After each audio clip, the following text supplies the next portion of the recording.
Assalamualaikum warahmatullahi wabarakatuh. Alhamdulillah, geng. Okey, geng. Baru-baru ni, di dalam berita, tiba-tiba keluar pada Wan Ahmad Faisal, Mak Jagon. Tiba-tiba dia ditawarkan, dia diugut. Kononnya dia diugut, dia ditawarkan oleh sat kerajaan secara tiba-tiba. Dek, hang bukan nak kata hang dah lah panggil hang huduh. Hang ingat belah kerajaan nak. Dia nak akan hang tu sangat. Geram aku dengan Mak Jagon ni kan. Hang ingat ni pihak kerajaan nak sangat dah. Tapi tiba-tiba hang keluarkan kenyataan, saya ditawarkan. Saya diugut. Aduh, secara tiba-tiba hang cerita dah setiap satu-satu isu yang keluar di atas muka bumi ni. Hang lah Mak Jagon yang paling dok buat teruk sekali. Dok tanya soalan-soalan yang tak masuk akal, soalan-soalan yang sengaja untuk dok nak cari point untuk nak memburukkan kerajaan. Dia dok tanya menteri-menteri, dok tanya Perdana Menteri ni, Allahu Akbar. Kalau hampa tengok daripada segi Palestin ke, daripada segi apa-apa je soalan Allahu Akbar. Dia dok tanya soalan ni, aku kan nak tersepak muka dia. Hang ni pasal apa? Hang duduk diam-diam lah. Tapi dia punya huru-hara, gundah gulana, penyakit hati, penyakit jiwa ni. Okey, itu satu bab. Aku akan bawa lagi, aku akan berkongsi video Iswadi Moni bersama-sama dengan hampa. Dan yang kedua, soal apa, geng? Soal tiba-tiba Muhyiddin keluarkan kenyataan mengatakan Menteri Besar Terengganu dia dicalonkan di Parlimen Kemaman. So, bila macam dia dicalonkan sekarang ni dalam keadaan tempoh berkempen, tiba-tiba Muhyiddin pula keluarkan kenyataan. Ni, Dr. Samsuri ni tiba-tiba pula kemungkinan boleh jadi Perdana Menteri. Dia di-offer oleh Muhyiddin Yassin. Tiba-tiba aja di dalam kempen ni, tiba-tiba Muhyiddin cakap, dia boleh jadi Perdana Menteri lah untuk calon yang akan datang lah. Sebab tu lah pihak Perikatan Nasional bersetuju untuk Parti PAS ni ambil Dr. Samsuri ni sebagai calon kemaman untuk nak bawa pi ke Parlimen supaya Dr. Samsuri boleh jadi Perdana Menteri. Cuba hampa tengok. Depa dah habis ketandusan modal dah. Depa dah habis hujah untuk nak meraih undi dah. Sebab depa tahu kerusi kemaman tu digugurkan disebabkan rasuah. Yang macam disebabkan berlakunya unsur-unsur rasuah. Sebab tu digugurkan dan dibuat pilihan raya sekarang ni. Jadi sekarang ni untuk nak mengekalkan undi, untuk nak meraih undi daripada rakyat-rakyat di Parlimen Kemaman, perlulah buat satu penawaran. Mereka perlulah tawar itu, tawar ini. Jadi tak apa. Jom last sekali baru aku akan ulas. Jom kita sama-sama kita dengar apa yang diperkatakan oleh Iswadi Moni soal Mak Jagon untuk tajuk yang pertama. Tajuk yang kedua adalah Dr. Samsuri, Menteri Besar Terengganu, bakal Perdana Menteri. Jom sama-sama kita dengar. Cerita bersatu. Wan Faisal dakwa jadi sasaran pertama diajak sokong PM. Ketua Pemuda Armada Wan Faisal mendakwa dia merupakan ahli parlimen PN yang pertama dihubungi wakil kerajaan untuk diajak mengambil alih sokongan kepada Perdana Menteri Anwar Ibrahim. Pun begitu, Wan Ahmad Faisal mengakui dia hanya diajak secara baik dan tidak diugut seperti ahli parlimen lain. Dakwanya ada pihak lain selain Datuk Botak yang menawarkan peruntukan kepada ahli parlimen. Saya orang pertama dihubungi untuk alih sokongan, tapi saya tak diugut lah. Sama seperti Gorong Musang, saya ditawarkan. Sudah tentu the biggest catch adalah peruntukan. Itu basic, katanya. Now, saya nak ulas. Saya nak beritahu Wan Faisal, dia nak juga kata bahawa dia ditawarkan. Saya nak kata, bukan Wan Faisal je. Semua pembangkang ditawarkan. Tak payah personal. Disebut oleh Perdana Menteri pun. Sokong kami. Nyatakan sokongan. InsyaAllah kita akan bagi. Bukanlah cakap macam tu. Tapi bagi proposal, kita akan bagi peruntukan. Malah peruntukan proposal tak pernah diberikan pun oleh pembangkang. Kita kata macam ni lah, tuan-tuan. Dia pun nak juga. Dia nak kata bahawa dia ditawarkan. Tak ada. Tawaran tu tak ada. Untuk beralih sebab, of course cakap-cakap itu akan ada lah. Betul tak? Cakap-cakap itu akan ada. Tetapi tawaran jutaan ringgit sebagaimana yang berlaku pada zaman mereka memerintah, itu tidak berlaku. Namun begitu, yang menariknya, tiba-tiba keluar. Bukan Hamzah saja pemimpin pelapis bersatu, Wan Faisal. Timbalan Presiden Bersatu Wan Faizal Azumur menyatakan parti itu memiliki ramai tokoh yang berpotensi untuk mengetuai parti dan bukan terhad kepada Hamzah. Katanya dia bersetuju dengan kenyataan Muhyiddin yang menegaskan ramai pemimpin pelapis yang ada dalam parti termasuk Razi Jidin dan juga Ronald Kendi.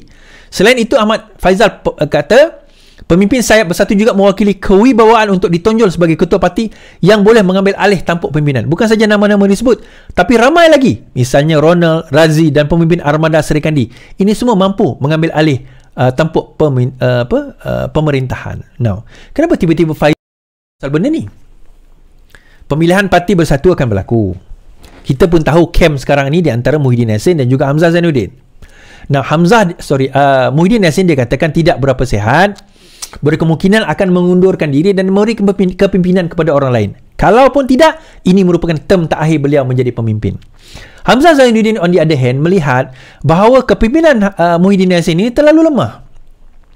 Kepimpinan ini terlalu lemah. Sekarang ini berlaku rundingan, jangan ada pertebungan. Kan, kita kena pastikan bahawa presiden tetap jadi presiden. Tetapi sampai bila sebegini? Dan mereka di peringkat angkat umbi sendiri mengatakan kalau sekiranya tidak berlaku perubahan, Bersatu akan berkubur.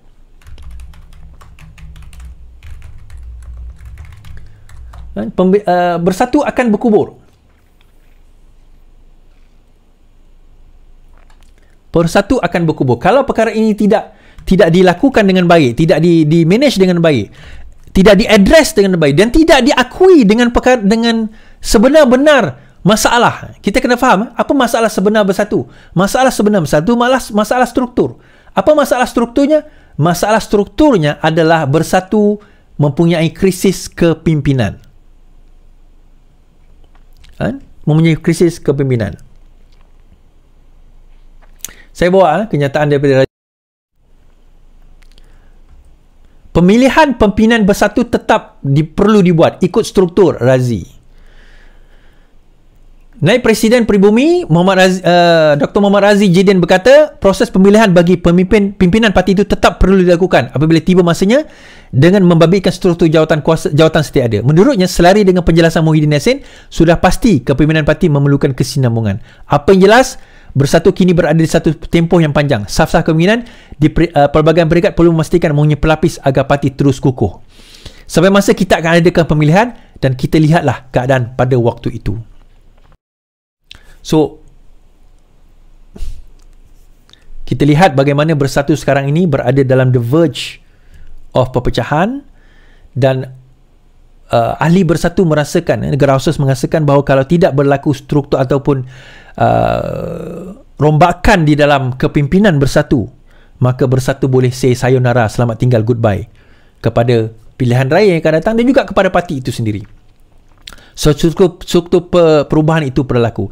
Ditambah pula pemimpin mereka sekarang ini terpalit dengan pelbagai kes, terpalit dengan masalah-masalah. Now, Perikatan Nasional sebagaimana saya kata akan dah berpecah, bergaduh sama sendiri.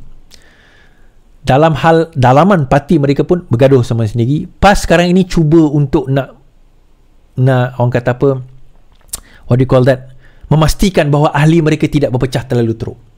Mereka cuba memastikan perkara tersebut. Tetapi mereka sedar satu perkara, tuan-tuan. Mereka tidak boleh masuk PRU akan datang dalam keadaan bersendirian. Mereka tahu mereka tidak boleh masuk PRU ke dalam keadaan bersendirian.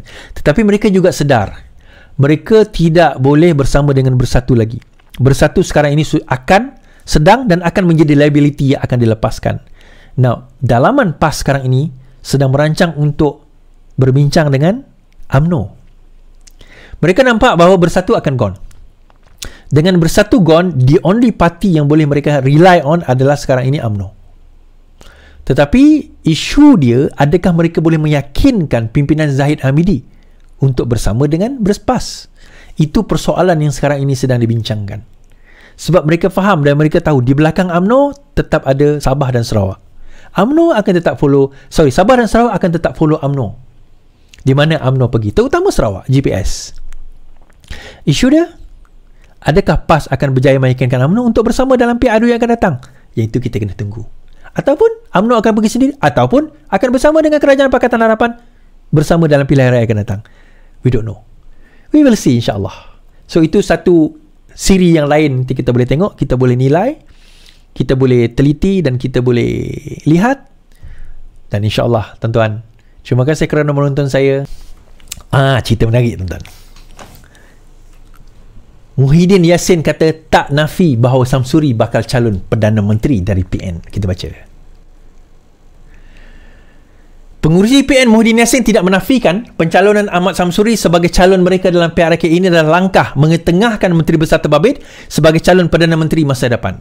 Katanya ia merupakan langkah strategik gabungan terbabit sekaligus memberi gambaran PN mempunyai ramai calon dan tokoh untuk diketengahkan. Pada masa yang sama, Ahli Parlimen Pagoh itu memberi bayangan usaha membentuk kerajaan boleh berlaku sebelum PRU akan datang. Ia tak dapat dinafikan kerana akan ada masa untuk PN mencipta sejarah. Sama ada sebelum nak sampai PRU ke-16 atau selepas PRU 16 dengan harapan kita membentuk kerajaan.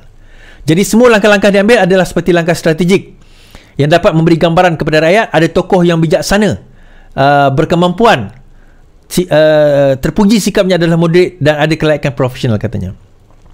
Muhyiddin juga Presiden Bersatu berkata ditanya sejauh mana pencalonan Ahmad Samsuri dilihat PN mengetengahkan watak baru sebagai calon Perdana Menteri akan datang. Malah Muhyiddin berkata dia yakin personaliti Ahmad Samsuri mampu menarik sokongan. Jadi saya fikir satu nama personaliti saya akan mampu menarik pengundi-pengundi katanya. Ahmad Samsuri yang juga anggota Adun Ru Redang dalam Parlimen Marang berdepan cabaran Raja Muhammad Afandi, Raja Muhammad Noor. PRK Kemaman akan berlangsung 2 Disember depan setelah Mahkamah Pilihan Raya membatalkan kemenangan. Baik.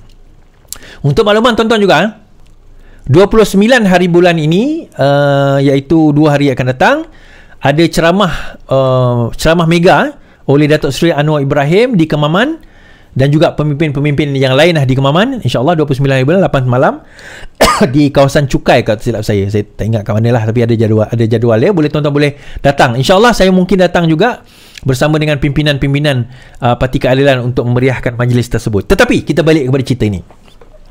Kenapa tiba-tiba Muhyiddin Yassin nak umumkan Samsuri ni sebagai bakal calon Perdana Menteri? Okey, untuk makluman Samsuri ni bukan ustaz Dia adalah seorang profesional. I think dia degree dalam aeroscience, aerospace, something like that. Dia ada degree bukan dalam bidang agama. Okey, itu yang pertama. Now, what happen ni sekarang ini disebabkan kemelut yang berlaku di dalam Bersatu dan juga ketidakmampuan Bersatu untuk lead Perikatan Nasional, PAS dilihat sudah semakin distant away. Sebelum ini, kalau tuan-tuan perasan, Bersatu bongkak dan sombong dalam menyatakan bahawa mereka lah yang paling layak untuk nak jadi Perdana Menteri. Malah mereka namakan orang seperti Hamzah Zainuddin bakal PM, dia namakan Azmin sebelum ini pun bakal PM, tapi dia tak namakan pun orang-orang daripada PAS sebagai bakal Perdana Menteri. Jadi PAS berasa kecewa. Ini sebelum PRN hari itu, sebelum PRU, sebelum PRN hari itu. So PAS berasa kecewa. PAS merasakan bahawa mereka sentiasa dijadikan orang yang kedua, dianaktirikan, seolah-olah mereka tidak mempunyai kekuatan. Namun PRU yang lepas dan juga PRN yang lepas membuktikan sebaliknya. Perkara itu telah membuktikan bahawa PAS mempunyai kekuatan. Kita tengok negeri seperti Kelantan, Terengganu, Perlis, Kedah, Negeri Utara dan ada tempat-tempat Melayu di kawasan Pulau Pinang dikuasai oleh orang-orang PAS. Termasuk juga di Pahang, kalau kita tengok di Selangor dikuasai oleh orang-orang PAS. Jadi daripada situ mereka tonjolkan ini kekuatan PAS yang sebenar. Dan ditambah pula selepas PRU, kita dapati kes demi kes didedahkan terhadap Muhyiddin Yassin.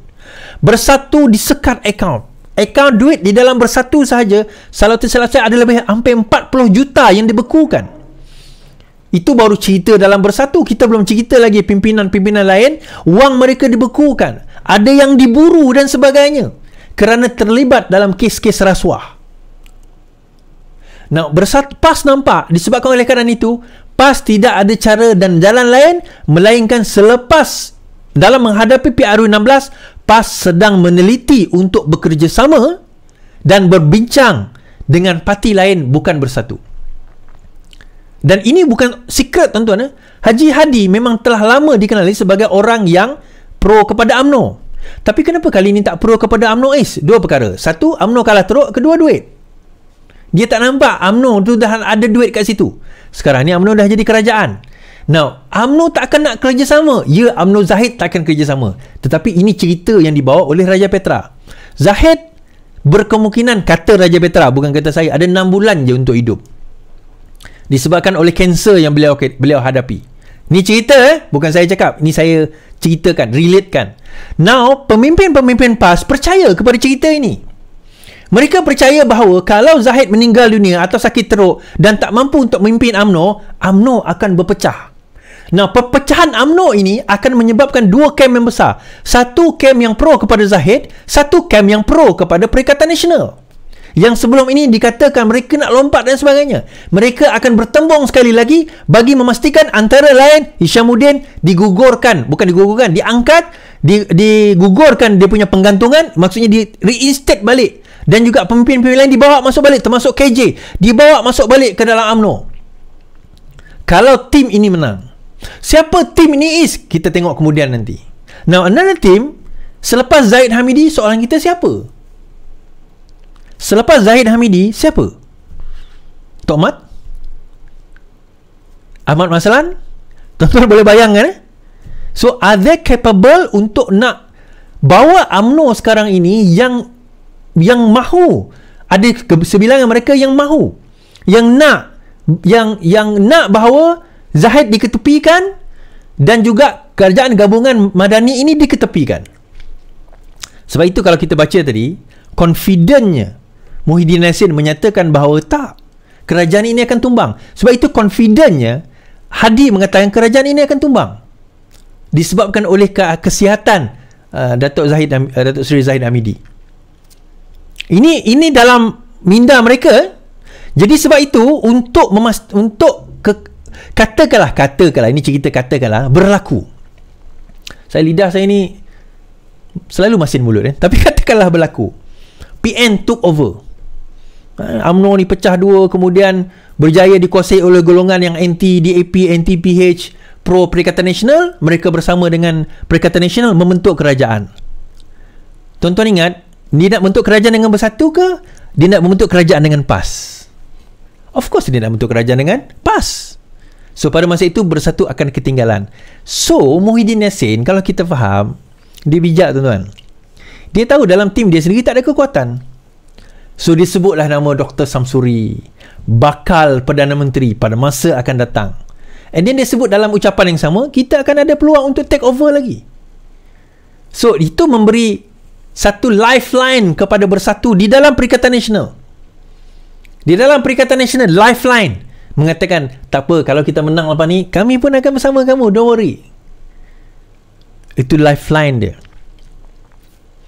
Dan kalau golongan kedua itu berjaya tuan-tuan, saya percaya PRU16 mungkin berlaku dalam masa yang terdekat.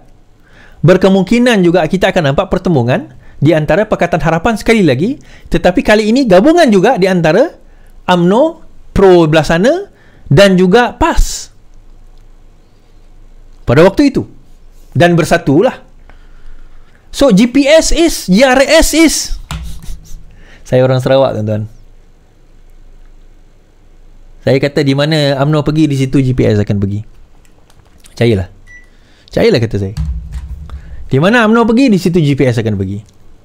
Now, tak lompat parti ke kan saya kata. Kalau N block melompat, dia takkan lompat parti. Sekala peristiwa itu berlaku, keadaan itu berlaku, so apa yang kita usahakan sekarang ini tuan-tuan? Habis. Now, mampukah tim yang pro Zahid ini ke hadapan, berjaya? So saya kata macam ni, saya tak kata yalah kullu nafsin za'iqatul maut kan, semua manusia tu, semua makhluk ni akan mati, setiap insan tu akan menemui ajal dia. Tetapi bagi saya, Datuk Seri Zahid Hamidi dah kena bersedia dengan successor dia, dah kena ada nampak plan untuk nak ganti dia, be it Ahmad Mazlan ke, be it siapa, tapi kena ada. Nah, maklumat di on the ground di Kemaman sendiri, di kawasan kubu kuat UMNO di kawasan Felda umpamanya, dia orang bukan tak menyokong UMNO, tetapi mereka tak menyokong Zahid Hamidi yang dibebaskan dengan 47 pertuduhan. Sebagaimana macam mana kita terang sekalipun, mereka tak nampak perkara itu. Dan bagi saya kesilapan barisan peguam Datuk Seri Ahmad Zahid Hamidi hari itu ialah apabila mereka minta kes itu digugurkan di DNAA.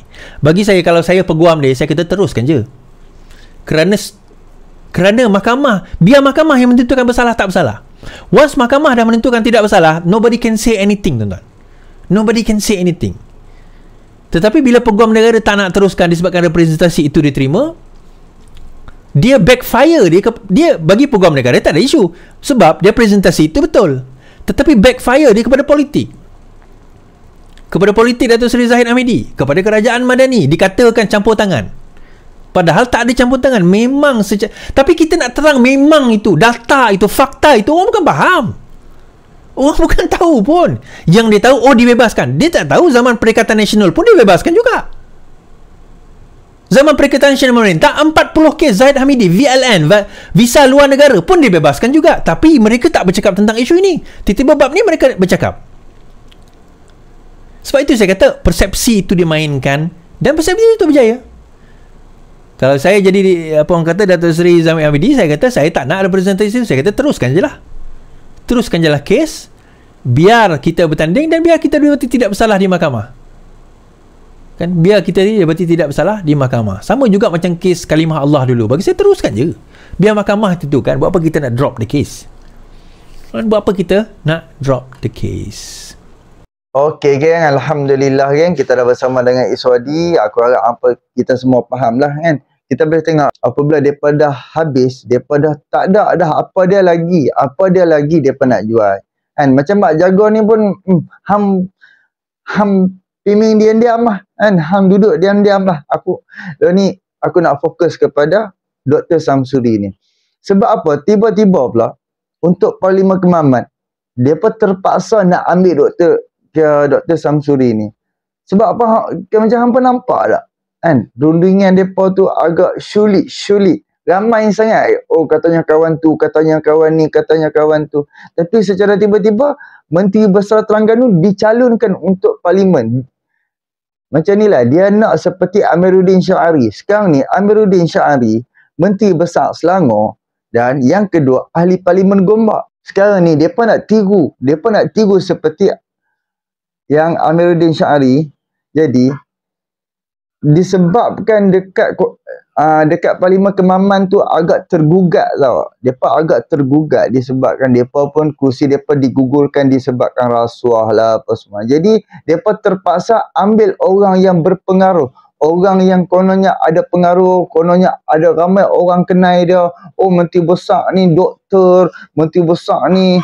Tapi dia bukan ulama seperti mana yang diperkatakan oleh Iswadi tadi. Ni Dr. Samsuri ni, dia bukan ulama, dia orang engineering. Dia tu pun Dr. Samsuri ni kalau hampa dengar ceramah Hadiawang, dia orang engineering daripada segi penerbangan. So daripada segi terbang dia tahu. Daripada segi memerintah aku pun tak tahu dia tahu tak. Sebab tak ada langsung kebanggaan daripada negeri Terengganu untuk rakyat Malaysia. Jadi disebabkan ketandusan calon, mereka dah tak ada dah mereka nak calonkan siapa, mereka terpaksa lah calonkan Menteri Besar Terengganu. Nampak. Tiba-tiba pula Muhyiddin pula offer, ni Dr. Samsuri pun boleh jadi Perdana Menteri. Cuba abang tengok. Untuk apa? Untuk sengaja Muhyiddin dia nak tunjuk kata daripada Terengganu pun boleh jadi Perdana Menteri. Dia itulah orang kata persepsi ni anytime kita boleh mainkan, kita boleh contoh macam bila macam Muhyiddin cakap macam tu, orang boleh petik ayat tu, lepas tu orang boleh petik Dr. Samsuri untuk ni Perdana Menteri kan. Jadi viral lah, orang create video post sana post sini. Jadi kalau satu lagi, kalau hampa perasan baru-baru ni kan ada juga kes Sanusi kan. Sanusi 4 PM, Sanusi for Perdana Menteri. Orang walang-walang Kedah apa ni, Sanusi 4 PM, Sanusi untuk Perdana Menteri. Dia nak jadi Perdana Menteri lagu mana? Dia bertanding untuk Parlimen pun tak ada. Dia hanya Dewan Undangan Negeri untuk memerintah negeri Kedah sahaja. Parlimen dia tak masuk.